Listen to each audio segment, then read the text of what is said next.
안녕하십니까.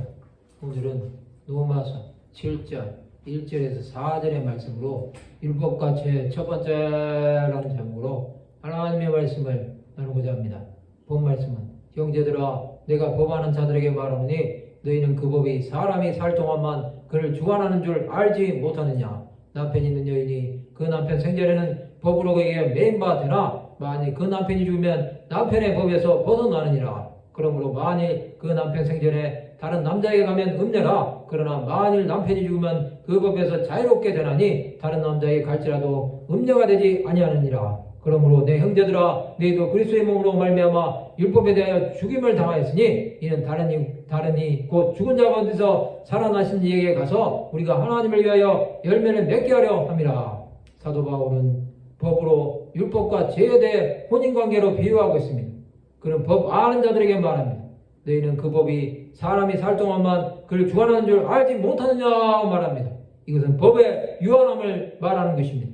법은 사람이 죽고 난 후에는 효력이 없습니다. 남편 있는 여인이 그 남편 생전에는 법으로 그에게 매인바 됩니다. 만일 그 남편이 죽으면 남편의 법에서 벗어납니다. 그러므로 만일 그 남편 생전에 다른 남자에게 가면 음녀라.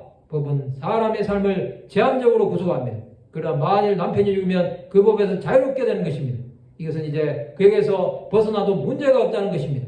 다른 남자에게 갈지라도 음녀가 되지 아니하느니라. 이제 완전히 자유한다는 것입니다. 너희도 그리스도의 몸으로 말미암아 율법에 대하여 죽임을 당하였으니 율법은 사람을 정죄하고 종으로 만드는 것입니다. 예수께서는 죽은 자 가운데서 살아나심으로 하나님을 위하여 열매를 맺게 해주신 것입니다. 율법과 죄는 그리스도께로 인도하지 못합니다. 또 그것은 죄를 대해서 멸망하게 할 뿐입니다. 혼인한 자들은 서로에 대한 의무를 다해야 합니다. 그것은 상대에 대한 정죄를 지켜야 한다는 것입니다. 그러나 더 중요한 것은 그리스도 안에서의 법을 이루어가야 한다는 것입니다. 법은 구속력이 있습니다.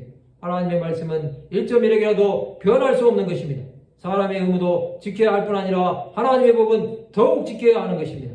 율법과 죄는 대할 수 없는 관계입니다. 율법이 없이는 죄를 깨달을 수 없기 때문입니다.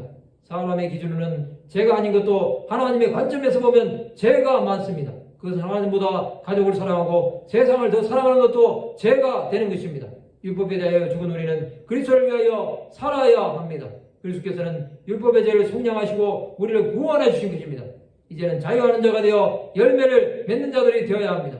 하나님의 뜻이 무엇인지 깨닫는 것은 중요합니다. 그것을 아는 자는 율법을 위해 살지 않고 그리스도께서 행하신 것을 따라가는 자들이 되는 것입니다.